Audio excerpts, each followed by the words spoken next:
ایران میں مہنگائی کے خلاف مظاہرے، ٹرمپ کی ایک بار پھر ایران کو کارروائی کی دھمکی۔ ایران آزادی کی طرف دیکھ رہا ہے جو شاید اس سے پہلے کبھی نہیں ہوا۔ امریکہ ایرانی عوام کی مدد کے لیے مکمل طور پر تیار ہے۔ امریکی صدر ڈونلڈ ٹرمپ کا سوشل میڈیا پر پیغام۔ صدر ٹرمپ مظاہرین کے قتل پر ایران کو پہلے بھی سخت جواب کی دھمکی دے چکے۔ امریکہ ایران کے فوجی اہداف پر فضائی حملہ کر سکتا ہے، وال اسٹریٹ جرنل کا دعویٰ۔ امریکی اخبار کے مطابق ٹرمپ انتظامیہ ایران کے خلاف کارروائی کے لیے مختلف آپشنز پر غور کر رہی ہے۔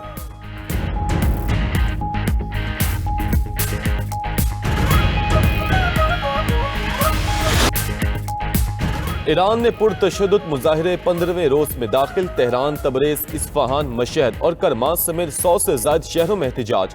مظاہرین نے گاڑیاں، بینک، سرکاری عمارتیں اور درجنوں گھر جلا دیے۔ 25 مساجد کو بھی نقصان پہنچا۔ تہران میں مظاہرین نے اسپتال اور 2 طبی مراکز کو بھی نشانہ بنایا۔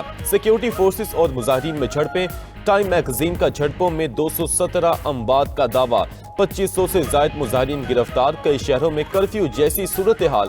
ایران بھر میں انٹرنیٹ اور موبائل سروس بدستور معطل۔ فوج کے بعد پاسداران انقلاب کو صورتحال کنٹرول کرنے کی ذمہ داری مل گئی۔ پاسداران انقلاب نے سیکیورٹی کو ریڈ لائن قرار دے کر سخت کارروائی کا عندیہ دے دیا۔ کہا قومی مفادات اور عوامی املاک کے تحفظ کے لیے طاقت کا استعمال کریں گے۔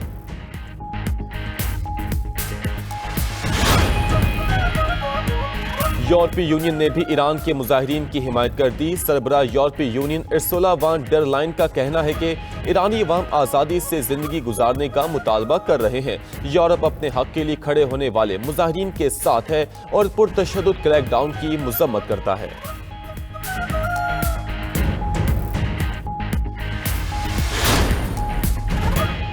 کسی ملک کو حق نہیں کہ دوسرے ملک کے اندرونی امور میں مداخلت کرے یا ان پر فیصلہ مسلط کرے۔ ایرانی وزیر خارجہ عباس اراغچی کی امریکہ اور یورپی یونین کے بیانات کی مذمت۔ کہا ایران میں امن و امان کی خرابی اور فسادات کرنے والوں کی حمایت کرنا ایک اور فتنے کو ہوا دینے کے مترادف ہے۔ باشعور ایرانی شہری ایسی سازشیں کامیاب نہیں ہونے دیں گے۔ ایرانی صدر مسعود پزشکیان آج قوم سے خطاب کریں گے۔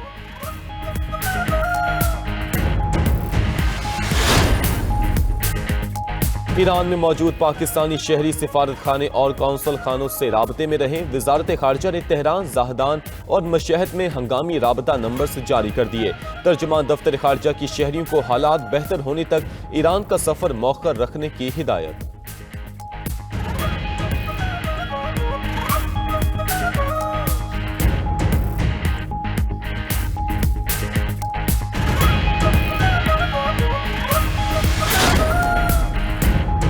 ایران میں حالیہ کشیدگی پر پاکستان کی بہترین سفارتکاری مرکز نگاہ بن گئی۔ امریکی جریدے دی نیشنل انٹرسٹ کا پاکستان کی علاقائی اہمیت اور مؤثر سفارتکاری کا اعتراف۔ رپورٹ کے مطابق پاکستان پر تشدد طریقے سے ایران میں حکومتی نظام کی تبدیلی کا حامی نہیں۔ پاکستان سمجھتا ہے کہ ایران میں رجیم چینج سے خطے میں عدم استحکام، دہشت گردی اور مہاجرین کے بحران میں اضافہ ہوگا۔ یہی دور اندیش سفارتکاری پاکستان کو خطے میں ایک نیٹ ریجنل سٹیبلائزرز کے طور پر ابھار رہی ہے۔ رپورٹ کے مطابق ایران کے ساتھ وینزویلا جیسا رویہ نہ صرف ناکام ہوگا، جنوبی ایشیا میں خطرناک کثیر الجہتی بحران کو بھی جنم دے سکتا ہے۔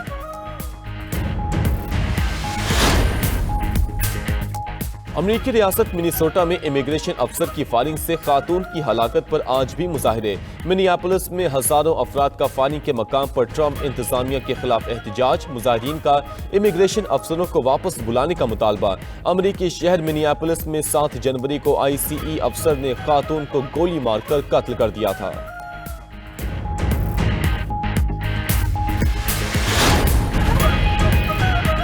جدہ میں OIC وزراء خارجہ کا غیر معمولی اجلاس۔ نائب وزیر اعظم اسحاق ڈار کی بھی شرکت۔ اسرائیل کی جانب سے صومالی لینڈ کو تسلیم کرنے کی مذمت۔ OIC نے صومالیہ کو تقسیم کرنے کی کسی بھی کوشش کو مسترد کر دیا۔ سیکریٹری جنرل OIC حسین ابراہیم طٰہٰ نے کہا کہ صومالی لینڈ کو تسلیم کرنا صومالیہ کی خود مختاری کی خلاف ورزی ہے۔ سعودی عرب نے کہا صومالیہ کی خود مختاری کو نقصان پہنچانے والے اقدامات کو مسترد کرتے ہیں۔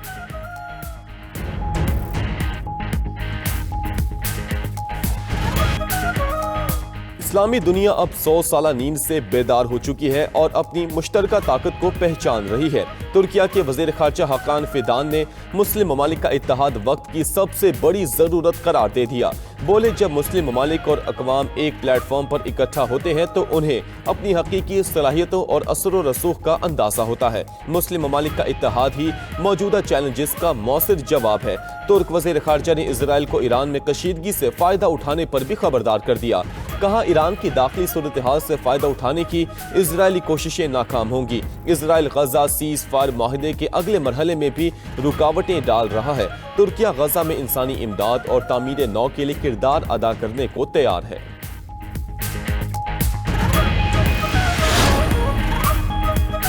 ملک کے مختلف علاقوں میں دھند کے ڈیرے، کئی مقامات پر موٹر ویز کو بند کر دیا گیا۔ موٹر وے M1 پر پشاور سے رشکئی تک ٹریفک معطل، M2 لاہور سے کوٹ مومن اور M3 پر فیض پور سے رجانہ تک گاڑیوں کا داخلہ ممنوع۔ M4 پنڈی بھٹیاں سے ملتان، M5 پر ملتان سے روہڑی تک no entry. Lahore Sialkot motor وے M11 بھی مکمل بند۔ قومی شاہراہوں پر بھی دھند کی وجہ سے ٹریفک کی روانی متاثر۔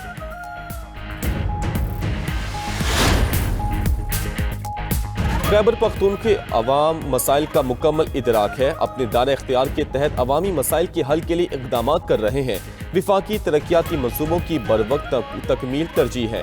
وزیر اعظم شہباز شریف کے خیبر پختونخوا سے تعلق رکھنے والے عوامی نمائندگان سے اظہار خیال۔ KP کے وفد نے کہا KP حکومت مکمل ناکام ہو چکی، گورننس نام کی کوئی چیز نہیں، صحت، تعلیم اور انفراسٹرکچر کی کوئی واضح پالیسی نہیں۔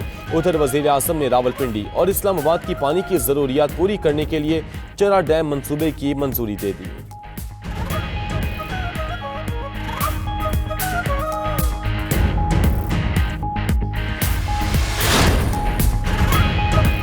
کراچی میں PTI کو آج جلسے کی اجازت مل گئی۔ سندھ حکومت کا جناح باغ میں جلسے کے لیے NOC جاری۔ PTI کا تاخیر سے اجازت ملنے پر جناح باغ میں جلسہ کرنے سے انکار۔ صدر PTI سندھ حلیم عادل شیخ کا کہنا ہے کہ شام 5 بجے تک اجازت نامے کا انتظار کیا، اب جناح باغ نہیں مزار قائد کے گیٹ کے سامنے جلسہ ہوگا۔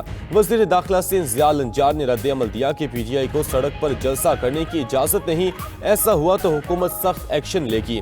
وزیر بلدیات ناصر حسین شاہ بولے باغ جناح وفاق کے پاس ہے، اسی وجہ سے اجازت میں کچھ تاخیر ہوئی۔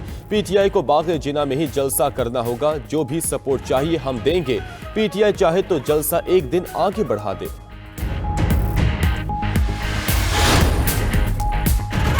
کراچی میں آج تاریخی جلسہ ہوگا۔ NOC میں تاخیر کر کے جلسے کو ناکام بنانے کی کوشش کی گئی، مگر ہم جلسہ ضرور کریں گے۔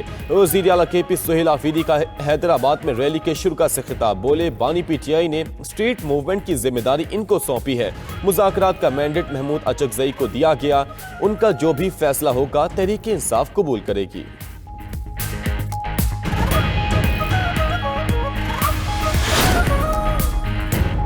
ہماری تحریک اور جد و جہد ملک بچانے کے لیے ہے، تحریک میں لوگ شامل ہو رہے ہیں، وعدہ ہے پاکستان کی قیمت پر کوئی سودا نہیں کریں گے۔ تحریک تحفظ آئین پاکستان کے سربراہ محمود اچکزئی کی لاہور میں گفتگو، بولے 26ویں ترمیم والے اللہ سے معافی مانگے، ناانصافی سے ملک نہیں چلے گا، آئیں جمہوری پاکستان کی تشکیل نو کریں۔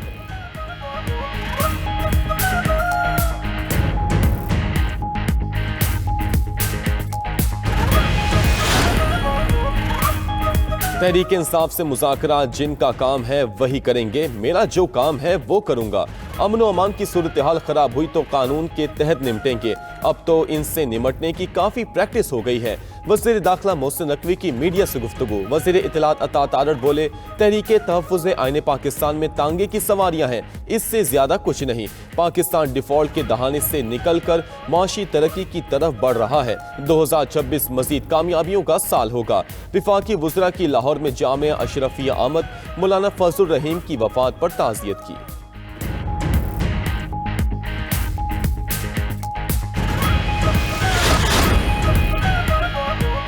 شام کے شہر حلب میں فوج اور کرد فورسز میں کشیدگی برقرار، جنگ بندی کامیاب نہ ہو سکی، جنگجوؤں کا شہر چھوڑنے سے انکار، شامی فوج کا کلیئرنس آپریشن، جھڑپوں میں 46 افراد ہلاک، 2 لاکھ کے قریب بے گھر ہو چکے۔